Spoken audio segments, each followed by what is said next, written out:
الحمد لله نحمده ونستعينه ونستغفره۔ آخری وقت میں کسی کو بھی کہنا موبائل رکھ دے ٹائم دیکھنے کے لیے۔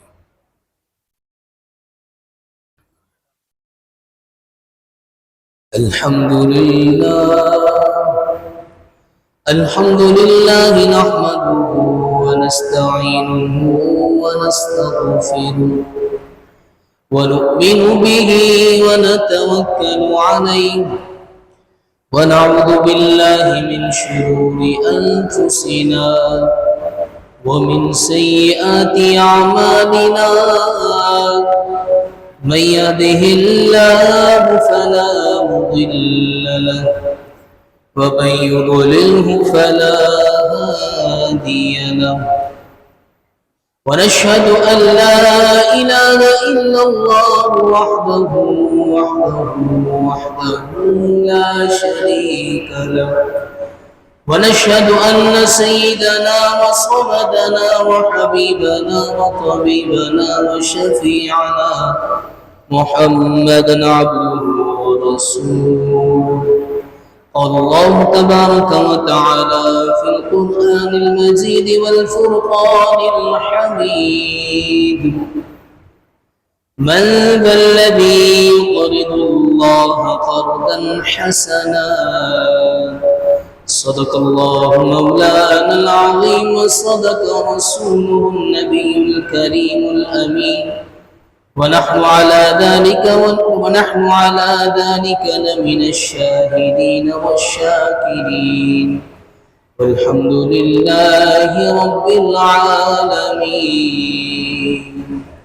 حمد و صلاۃ کے بعد نہایت ہی واجب الاحترام، قابل احترام، معزز و مکرم و محتشم سامعین کرام، اللہ جل وعلا کا فضل و کرم ہے کہ خلاق کائنات نے ایک مرتبہ پھر جمعۃ المبارک کی بابرکت گھڑیاں دیکھنا نصیب فرمائی۔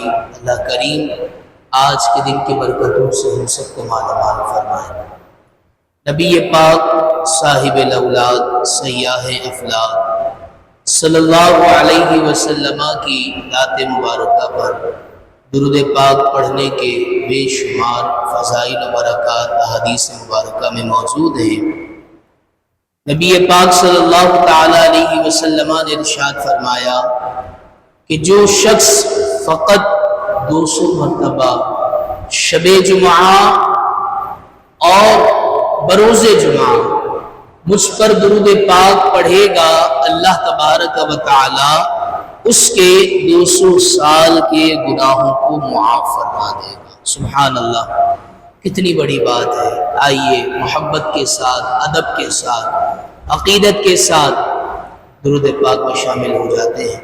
الصلاۃ والسلام علیک یا رسول اللہ، الصلاۃ والسلام علیک یا حبیب اللہ، الصلاۃ والسلام علیک یا نبی اللہ، وعلى آلك وأصحابك يا نور الله۔ حمد و صلاۃ کے بعد میرے محترم اور پیارے بھائیوں، آج ماہ ذی الحجۃ الحرام کی 16 تاریخ ہے۔ ماہ ذی الحجۃ الحرام ویسے ہی اپنے اندر بہت ساری قربانیوں کو لیے ہوئے ہے، جس میں حضرت سیدنا ابراہیم علیہ السلام کو اپنے بیٹے کو قربان کرنے کی قربانی۔ اگلا مہینہ دیکھتے ہیں تو ماہ محرم الحرام کہ جس کے اندر رفقائے کرب و بلا، اسیران کرب و بلا نے اپنی جانوں کے نذرانے پیش کیے۔ ماہ ذی الحجۃ الحرام اسلامی مہینوں کا آخری مہینہ ہے۔ ماہ محرم الحرام اسلامی قمری مہینوں کا پہلا مہینہ ہے۔ یہ ابتدا اور انتہا ہمیں بتا رہا ہے کہ جب بھی اسلام کو ضرورت پڑی تو اس نے قربانی مانگی ہے، اور اسلام کی سربلندی کے لیے قربانی ایک اہمیت، ایک اہم کردار رکھتی ہے۔ اسی طریقے سے میرے محترم اور پیارے بھائیوں، ایک بہت پیارے بزرگ حضرت سیدنا علامہ غلام رسول قاسمی صاحب، شاید میں جو بات کہنے جا رہا ہوں آپ نے پہلی مرتبہ سنی ہوگی، ایک مفکر ہیں، ایک محقق ہیں، غلام رسول قاسمی صاحب فرماتے ہیں کہ ہم نے تو بس کربلا والوں کا ہی پیغام سنا ہے، کربلا والوں نے کیسے اپنی جانوں کے نذرانے پیش کیے، کس طریقے سے ان پر ظلم و ستم ہوا۔ اس کے مقابلے میں اگر خلیفہ سوم حضرت سیدنا عثمان غنی رضی اللہ تعالی عنہ کی شہادت کو اگر بیان کیا جائے نا تو کربلا والوں سے بھی زیادہ حضرت سیدنا عثمان غنی پر کیا ہے تکلیف کو ڈھایا گیا ہے، اذیت ڈھائی گئی ہے۔ کتنے دن تک آپ پر یہ وہ صحابی ہیں، آج ہم سنیں گے انہی کا تذکرہ، کہ جنہوں نے مکے والوں کے لیے، مدینے والوں کے لیے بیش مقامات پر قربانیاں دی۔ جب عرب کے اندر قحط سالی تھی پانی کی، نبی پاک صلی اللہ علیہ وسلم نے ارشاد فرمایا کون ہے جو بیر روما کو خرید کر کے آئے مسلمانوں کے لیے وقف کرے گا؟ وہ کوئی اور صحابی نہیں تھے، وہ حضرت سیدنا عثمان غنی رضی اللہ تعالی عنہ کی ذات مبارکہ تھی کہ جنہوں نے وہ کنواں خرید کر مسلمانوں کے لیے وقف کر دیا۔ اور ایک وقت ایسا آیا مسلمانوں کو پانی پلانے والے کا عالم یہ تھا کہ اس پر پانی بند کر دیا گیا۔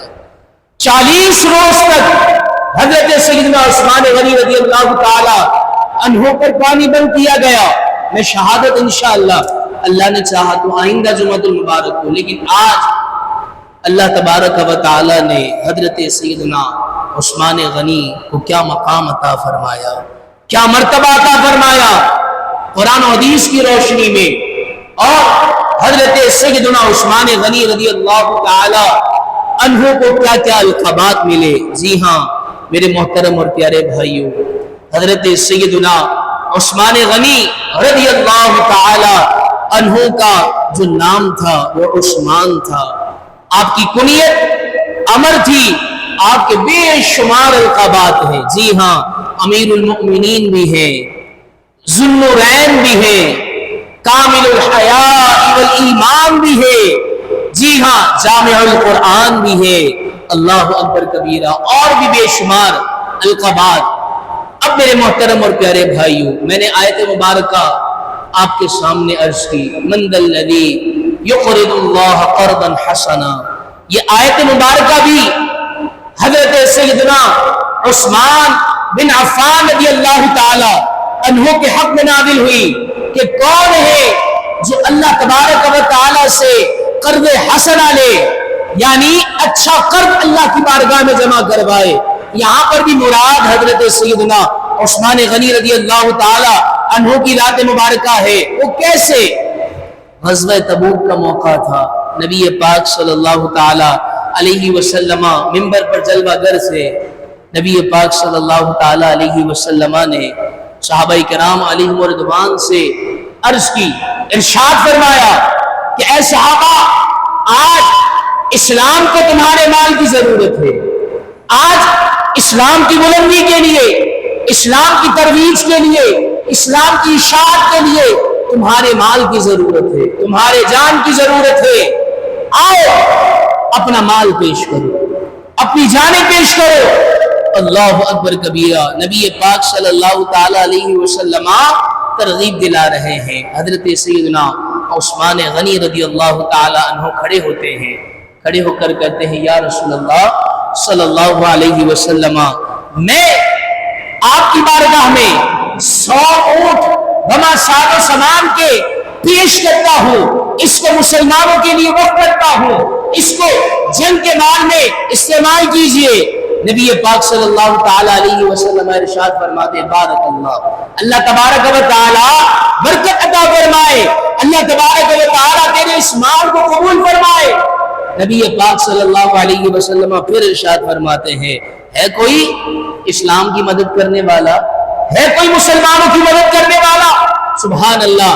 پھر ترغیب دلاتے ہیں نبی پاک صلی اللہ علیہ وسلم کی ترغیب پر حضرت سیدنا عثمان غنی رضی اللہ تعالیٰ عنہ پھر کھڑے ہوتے ہیں، کھڑے ہو کر پھر کہتے ہیں یا رسول اللہ صلی اللہ علیہ وسلم 100 اونٹ وما ساد و سامان کے آپ کی بارگاہ میں پیش کرتا ہوں۔ سبحان اللہ۔ پھر پیارے آقا ترغیب ارشاد فرماتے ہیں، حضرت سیدنا عثمان غنی رضی اللہ تعالیٰ عنہ پھر کھڑے ہوتے ہیں اور کھڑے ہو کر کہتے ہیں یا رسول اللہ صلی اللہ علیہ وسلم 100 اونٹ وما ساد و سامان کے آپ کی بارگاہ میں پیش کرتا ہوں۔ اللہ اکبر کبیرہ۔ اب جب یہ معاملہ ہوا نا، نبی پاک صلی اللہ تعالیٰ علیہ وسلم منبر سے نیچے تشریف لائے، نیچے تشریف لانے کے بعد حضرت سیدنا عثمان غنی رضی اللہ تعالیٰ عنہ کو گلے لگایا، اور گلے لگانے کے بعد نبی پاک صلی اللہ علیہ وسلم نے کیا ارشاد فرمایا؟ فرمایا اے صحابہ اگر کسی کو جنتی دیکھنا ہو تو عثمان کو دیکھنا۔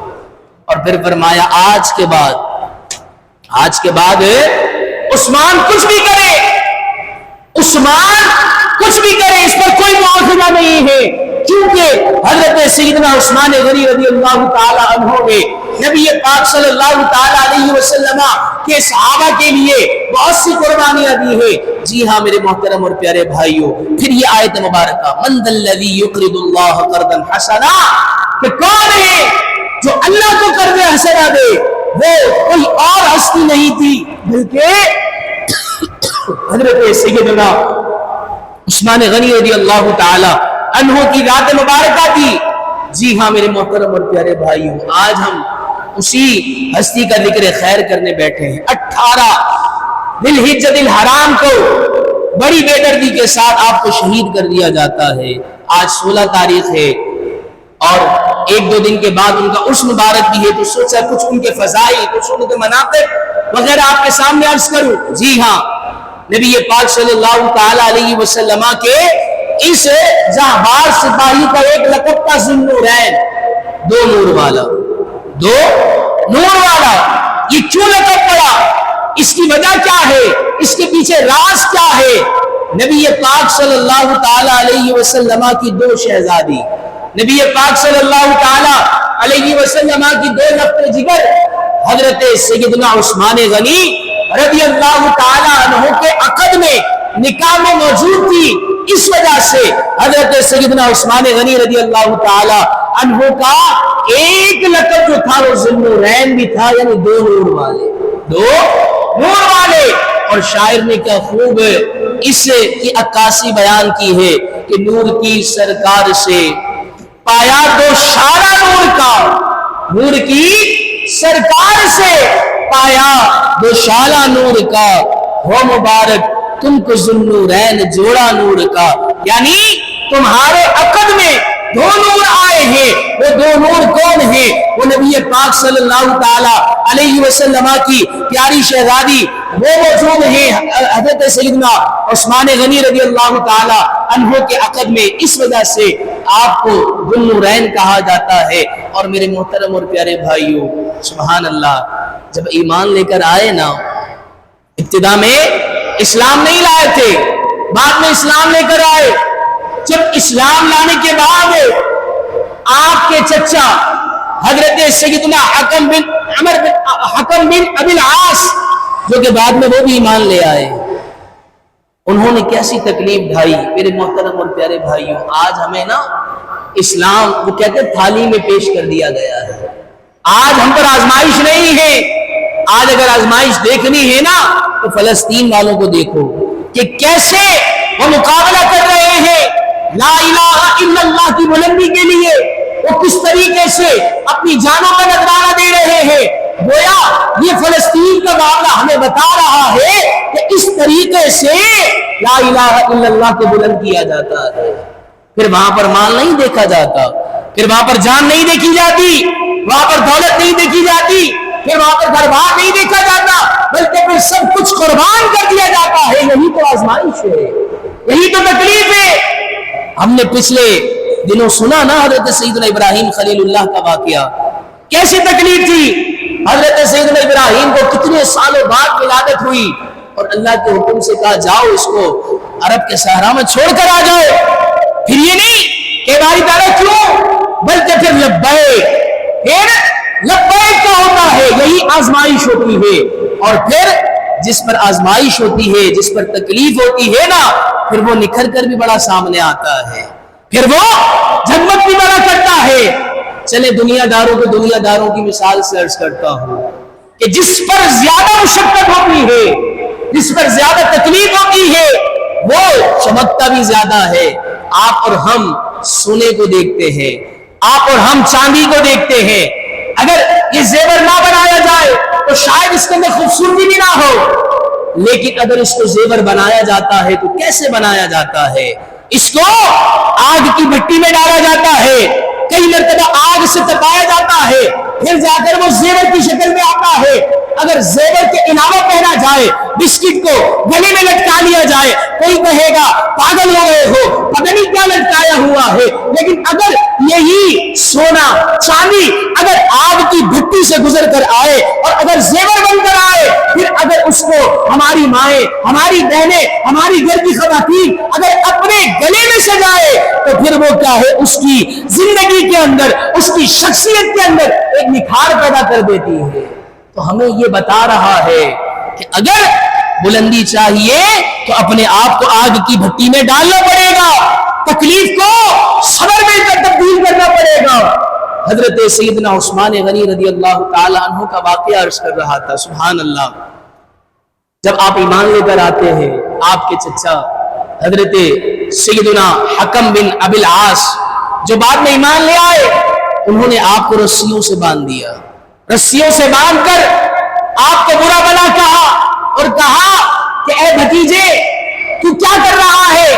تو اپنے باپ دادا کے دین کو چھوڑ رہا ہے، تو نے یہ کیا کیا ہے؟ تو نے ان کی غلامی کو قبول کر لیا، تو نے آزادی کو چھوڑ کر ان کا غلام بننا پسند کیا ہے. اللہ اکبر کبیرہ. اب چچا کیا ہے؟ ان کو زور دے رہا ہے کسی طریقے سے یہ کیا ہے؟ نبی پاک صلی اللہ علیہ وسلم کی غلامی سے واپس آ جائے. لیکن سبحان اللہ حضرت سیدنا عثمان غنی رضی اللہ تعالی عنہ نے پتہ ہے کیا جواب دیا؟ بلکہ جواب یہ دیا کہ جس کو عاشق نے ایک شعر کے اندر بیان کیا ہے کہ یہ ایک جان کیا ہے، اگر ہو کروڑو تیرے نام پر سب کو وعدہ کرو گے. چچا یہ ایک جان کیا ہے؟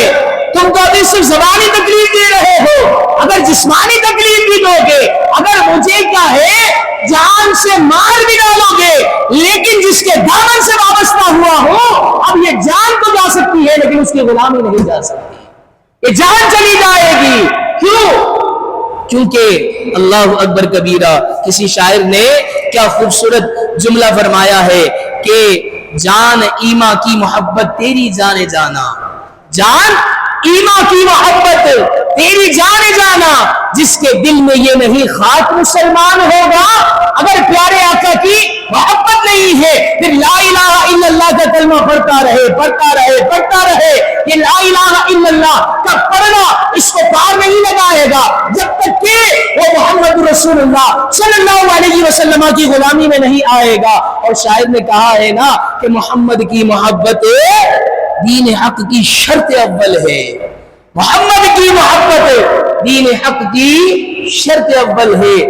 اگر اسی میں ہو خامی تو سب کچھ نامکمل ہے. یعنی سب سے بڑھ کر اللہ تبارک و تعالی نے لا الہ الا اللہ پڑھنے کے بعد اگر کسی کا ادب بیان کیا ہے، کسی کو لائق احترام شخصیت بنایا ہے، تو وہ کوئی اور نہیں کہ جس کے لیے اعلیٰ حضرت نے فرمایا زمین و زمان تمہارے لیے، مکین و مکہ تمہارے لیے، چنی و چنا تمہارے لیے.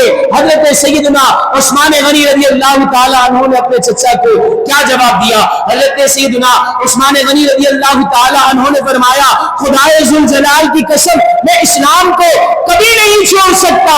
اسلام نکل جائے میری زندگی سے یہ ہرگز ہو نہیں سکتا, کیونکہ اب میں نے جس کے دامن میں اپنا دامن رکھا ہے وہ مجھے اس دنیا میں بھی پار لگائے گا, مجھے آخرت میں بھی پار لگائے گا. اللہ اکبر کبیرہ.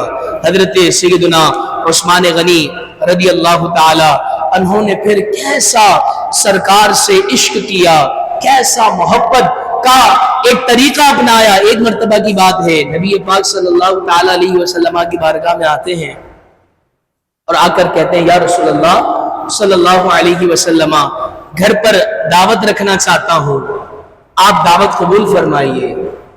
پیارے آقا صلی اللہ تعالی علیہ وسلم حضرت سیدنا عثمان غنی رضی اللہ تعالی عنہ کی دعوت کو قبول فرما لیا.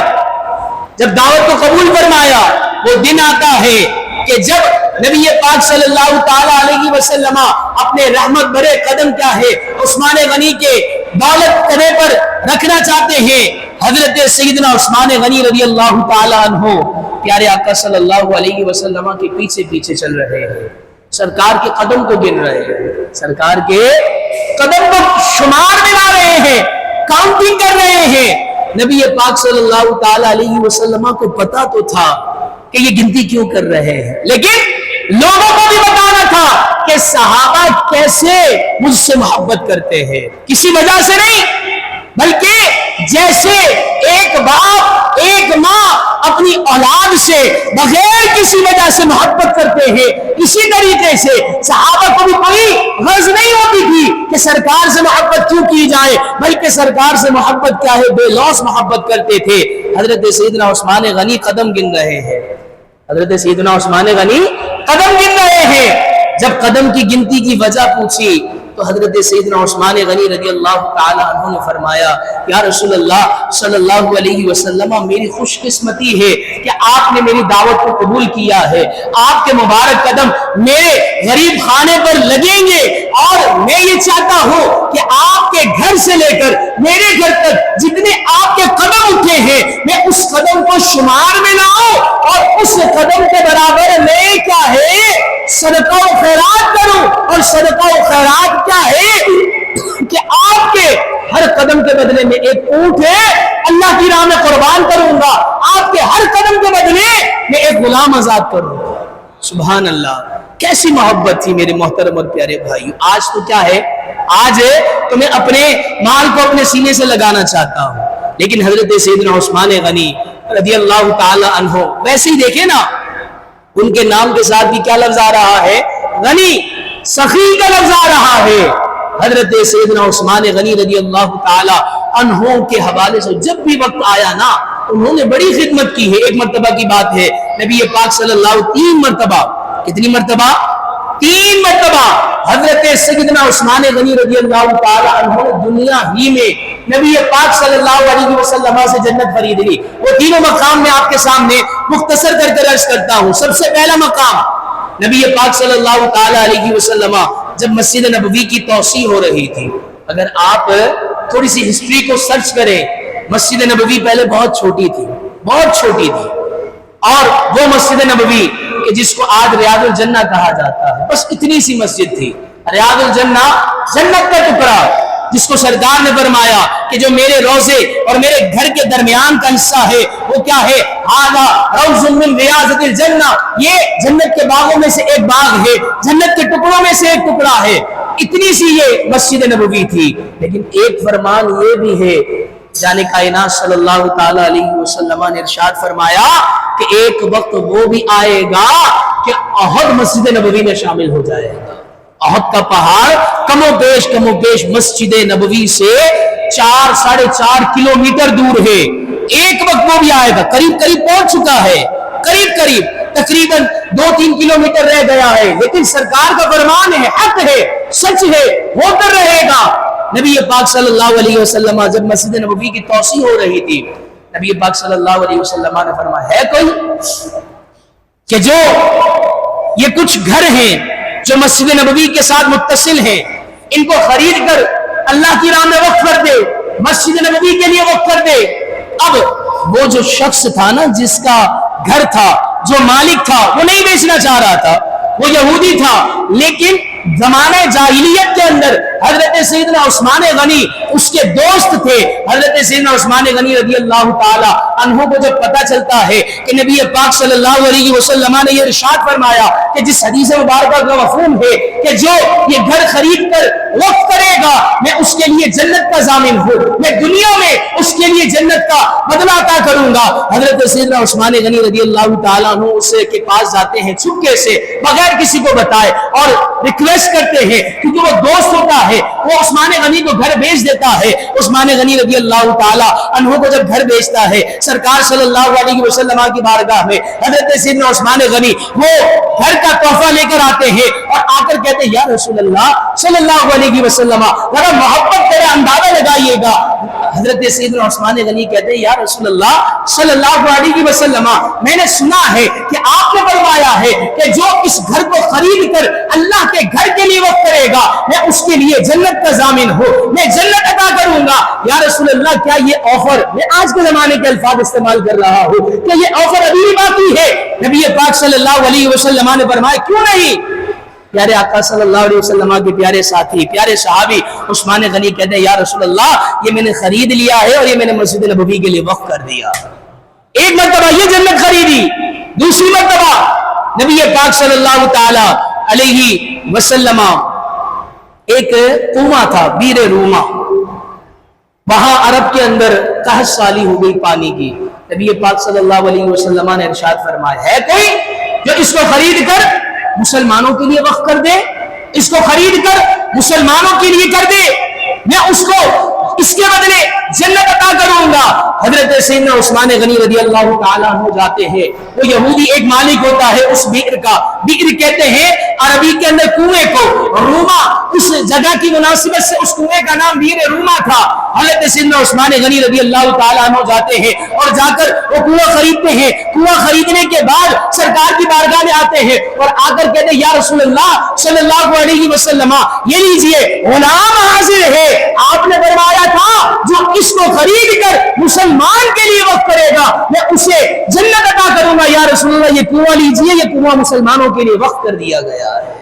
ایک اور موقع آیا، وہ غزوہ تبوک، جو میں نے ابتدا میں بھی عرض کیا کہ 3 مرتبہ حضرت سیدنا عثمان غنی پیارے آقا صلی اللہ تعالی علیہ وسلم کی ترغیب پر کھڑے ہوتے ہیں، کہتے ہیں یا رسول اللہ یہ لیجئے 100 اونٹ بڑا ساز و سامان کے، پھر کھڑے ہوتے ہیں کہتے ہیں یا رسول اللہ یہ لیجئے 100 اونٹ بڑا ساز و سامان کے، پھر کھڑے ہوتے ہیں کہتے ہیں یا رسول اللہ یہ لیجئے 100 اونٹ بڑا ساز و سامان کے۔ جانے کائنات صلی اللہ علیہ وسلم منبر سے نیچے اترتے ہیں، اتر کر آ کر حضرت عثمان غنی کو گلے لگاتے ہیں، گلے لگا کر کہتے ہیں صحابہ کو کہ اے صحابہ اگر کسی کو جنتی دیکھنا ہو تو عثمان کو دیکھ لو، یہ جنتی ہے۔ یہ 3 موقع ایسے تھے کہ نبی پاک صلی اللہ تعالی علیہ وسلم نے حضرت سیدنا عثمان غنی رضی اللہ تعالی عنہ کو دنیا ہی کے اندر جنت کی بشارت عطا فرمائی۔ اور بیعت رضوان آپ اٹھا کر قرآن پڑھیں، یہ بیعت رضوان کیا تھا؟ 6 ہجری کے اندر یہ واقعہ پیش آیا کہ جب مسلمان کم و بیش 1400 کی تعداد تھی، حدیبیہ کے مقام سے نکلے، کس ارادے سے؟ کوئی جنگ کے ارادے سے نہیں نکلے تھے، بلکہ اس ارادے سے نکلے تھے کہ ہم نے جا کر عمرہ کرنا ہے۔ حدیبیہ کے مقام سے 1400 صحابہ کرام علیہم رضوان، نہ کوئی اسلحہ نہ کوئی جنگی سامان، لیکن جب مکے پہنچتے ہیں مکے والے سمجھتے ہیں کہ یہ مکے پر کیا ہے، ایک حملہ کرنے کے لیے آئے ہیں۔ بڑا سمجھایا گیا، مکے والے نہ مانے، مکے والوں نے کہا نہیں یہاں سے آپ واپس چلے جائیے، آپ کو عمرہ نہیں کرنے دیا جائے گا۔ حضرت سیدنا عثمان غنی رضی اللہ تعالیٰ عنہ کیونکہ ایک بڑے تاجر بھی تھے، ایک مکے والوں کے ساتھ تجارتی مراسم بھی کافی تھے، حضرت سیدنا عثمان غنی کو بڑا بنا کر بھیجا جاتا ہے، جاؤ معاملہ سولف کروا کر آؤ۔ حضرت سیدنا عثمان غنی رضی اللہ تعالیٰ عنہ جب جاتے ہیں، وہ مکے والے کہتے ہیں عثمان آپ تاجر ہیں، آپ کے ساتھ ہمارا تجارتی معاملہ ہے، آپ کو اگر عمرہ کرنا ہے، طواف کرنا ہے، صحیح کرنی ہے، آپ کر لیجئے۔ سبحان اللہ سبحان اللہ، لیکن آپ کے جو ساتھی ہیں، آپ کے جو آقا ہیں، ان کو عمرہ نہیں کرنے دیا جائے گا۔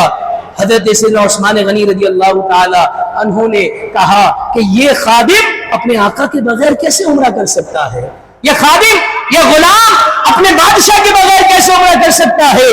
تھوڑی سی تاخیر ہوتی ہے، نبی پاک صلی اللہ تعالی علیہ وسلم صحابہ سے بیعت لیتے ہیں اور وہ ایک درخت کے نیچے بیعت لیتے ہیں۔ اس بیعت کو بیعت شجرہ بھی کہا جاتا ہے، قرآن نے اس کو شجر کا لفظ کہا ہے۔ اور اللہ کے پیارے حبیب نے صحابہ سے بیعت لی کہ اے صحابہ، کون اس بات پر بیعت لیتا ہے کہ اگر ان مکے والوں نے، ان کفار نے اگر غنی عثمان کے ساتھ کچھ برا کیا ہے ہم اس کا بدلہ ضرور لیں گے۔ سارے صحابہ کرام علیہم رضوان میں ذرا سماعت کیجئے گا حضرت سیدنا عثمان غنی کو کیا مقام ملا ہے، کیا مرتبہ ملا ہے۔ حضرت سیدنا عثمان غنی کی اس عمل کی وجہ سے سرکار نے فرمایا کہ ہم بیٹھ لیتے ہیں صحابہ سے۔ سارے صحابہ نے سرکار کے ہاتھ پر ہاتھ رکھا اور کہا یا رسول اللہ صلی اللہ علیہ وسلم، اگر جینا بھی ہے تو آپ کے ساتھ جینا ہے، مرنا بھی ہے تو آپ کے ساتھ مرنا ہے۔ اور بیعت لی کہ اگر ان کفار نے، ان مکے والوں نے عثمان کے ساتھ اگر کچھ غلط کیا ہے تو ہم اس کا بدلہ پورا لیں گے۔ ابھی سرکار صلی اللہ علیہ وسلم کا ایک ہاتھ ایسے ہوتا ہے، سارے صحابہ کا ہاتھ اس پر ہوتا ہے، نبی پاک صلی اللہ علیہ وسلم نے اپنا ایک سیدھا ہاتھ سارے صحابہ کے اوپر ہاتھ رکھا اور فرمایا جیسے اس بیعت کے اندر تم شامل ہو عثمان بھی شامل ہے۔ اور پھر اللہ تبارک و تعالی نے قرآن میں ارشاد فرمایا ید اللہ فوق ایدیہم، اللہ کا دست قدرت ان کے اوپر ہے، یعنی سرکار کے ہاتھ پر سارے صحابہ نے بیعت کی ہے اور اس بیعت کی تائید رب کا قرآن کر رہا ہے۔ تو یہ مقام، یہ مرتبہ حضرت سیدنا عثمان غنی رضی اللہ تعالی عنہ کو ملا ہے۔ بہت ساری باتیں ہیں، انشاءاللہ آئندہ جمعۃ المبارک کو اللہ نے چاہا حضرت سیدنا عثمان غنی رضی اللہ تعالی عنہ کی شہادت، یہ بھی بہت بڑی شہادت ہے۔ میں نے ابتدا میں کہا تھا ایک عالم دین نے یہ لکھا ہے کہ ہم کربلا والوں کے قصے سنتے ہیں تو سمجھتے ہیں کہ یہی بہت بڑی شہادت ہے۔ جی ہاں، یہ بھی قربانی ہے، لیکن اگر شہادت عثمان اگر بیان کیا جائے نا تو پتہ چلے گا کربلا والوں پر 3 دن پانی بند کیا گیا تھا۔ حضرت سیدنا عثمان غنی، ارے وہ عثمان جو مسلمانوں کو کنواں خرید کر وقت کرے، اس پر 40 دن پانی بند کر دیا گیا تھا، 40 دن، اور کیا ظلم و ستم ہوا تھا۔ انشاءاللہ پورا وہ شہادت کا واقعہ آئندہ جمعۃ المبارک کو عرض کرنے کی کوشش کروں گا۔ اللہ کریم سے دعا ہے اللہ تبارک و تعالی حضرت سیدنا عثمان غنی کی سخاوت ہمیں عطا فرمائے، حضرت سیدنا عثمان غنی کی محبت، عشق ہمیں عطا فرمائے۔ اللہ کریم سے دعا ہے کہ بیان میں جو کچھ غلطی کوتاہی ہو گئی ہو اپنے رحم و کرم سے معاف فرمائے، آمین بجاہ نبی الامین صلی اللہ تعالی علیہ وسلم۔ ایک چھوٹا سا اعلان ہے، وہ اعلان یہ ہے کہ انشاءاللہ آج رات عشاء کی نماز کے بعد انشاءاللہ حضرت سیدنا عثمان غنی رضی اللہ تعالی عنہ کے اس کے سلسلے میں محفل ہوگی، تو آپ تمامی احباب سے گزارش ہے کہ ضرور بضرور شرکت فرمائیں۔ مختصراً دورانیہ ہوگا، 1 گھنٹے کے اندر اندر ہم اس کو وائنڈ اپ کریں گے، ضرور آئیں انشاءاللہ، اور بھی حضرت سیدنا عثمان غنی کے قصے سنیں گے۔ آخر میں انشاءاللہ احباب کے لیے لنگر کا بھی اہتمام کیا ہے، جو بھائی بھی لنگر میں حصہ ملانا چاہتے ہیں وہ رابطہ کر سکتے ہیں، یا پیچھے باکس بھی لگا ہوا ہے، اپنے ہاتھ سے اس میں کلی اختیارات کے ساتھ ڈال سکتے ہیں، یا کوئی ایسا صاحب سربت ہی آ جائے اور کہے کہ میری طرف سے 1 دیگ، ہمیں 2 یا 3 دیگوں کی حاجت ہے جو آپ ہی لوگوں کے لیے ہوگی، تو آپ تمامی احباب اس میں ضرور سے شرکت فرمائیں، انشاءاللہ اس کا حصہ ہمیں بھی ملے گا۔ اللہ کریم ہم سب کو عمل کی توفیق عطا فرمائے، آمین بجاہ نبی الامین صلی اللہ تعالی علیہ وسلم۔